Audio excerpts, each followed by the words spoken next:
अस्सलाम वालेकुम दोस्तों, मैं हूं आपका एडवाइज़र आफ्ताब शकील। पंजाब ज़मीन रिकॉर्ड इन्फॉर्मेशन में आपको खुश आमदीद कहते हैं। एक दोस्त ने सवाल किया कि सर, अगर कोई कुंवारा लड़का या लड़की अपने वालदैन की वफ़ात से पहले फ़ौत हो जाए तो क्या उसको विरासत में से हिस्सा जाएगा। इसको आसान ज़बान में मैं इस तरह से कह दूं कि अगर कोई लड़का या लड़की जिसकी शादी ना हुई हो, उसकी वफ़ात हो जाए पहले और उसके वालिद या वालदा की वफ़ात हो बाद में, तो जब उनकी वरासत करवाई जाएगी तो उस कुंवारे लड़का या लड़की को वरासत में से हिस्सा दिया जाएगा कि नहीं।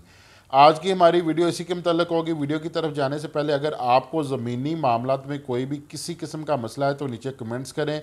हम इंशाल्लाह एक पूरी वीडियो बनाकर आपकी रहनुमाई करेंगे, आपका मसला हल करेंगे। लेकिन उसके लिए मेरे चैनल को सब्सक्राइब करें, साथ बेल आइकन पर क्लिक करें ताकि मुझे पता चले मेरे मैच्योर सब्सक्राइबर हैं, मैं जल्द से जल्द वीडियो बनाकर आपका मसला हल कर सकूँ। तो मामला इस तरह से है कि मेरे भाई, अगर कोई कंवारा लड़का या लड़की फ़ौत हो जाता है तो उसको विरासत में से हिस्सा नहीं दिया जाएगा। उसकी रीज़न क्या है? उसकी रीज़न ये है कि जो कंवारा लड़का या लड़की फ़ौत होता है तो उसके हकीकी वारसन उसके बहन भाई और वालदैन होते हैं।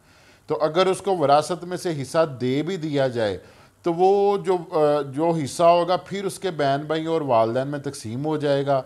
तो इसलिए जो ना महकमा माल ने रूल्स बनाए हुए हैं कि जब कंवारा लड़का लड़की का हिस्सा उसके बहन भाई और वालदैन को जाना है तो उसके हिस्से को डिवाइड ही ना किया जाए, वो हिस्सा उसके वालदैन के पास ही रहे।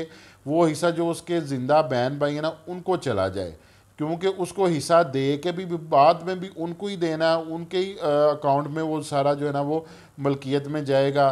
तो इस बजाय इसके कि डबल डबल विरासत तो सिंगल विरासत की जाए।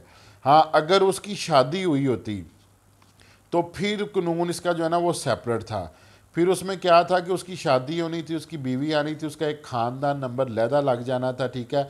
उसकी बीवी उसके हकीकी वारिस बन जानी थी, उसके बच्चे होने थे, उसके हकीकी वारिस बन जाने थे। फिर उस बंदे को जो है ना वो उसकी वालद और वालदा की जो है ना वो विरासत में से हिस्सा जाना था। तो वो फिर वो हिस्सा जो था वो फिर उसके बहन भाइयों को नहीं था जाना, वो फिर उसके बीवी बच्चों को चला जाना था। तो इसलिए आपके जो सवाल के मुताबिक अगर कुंवारा बहन या भाई फोत हो जाता है तो उसको विरासत में से हिस्सा बिल्कुल नहीं जाएगा।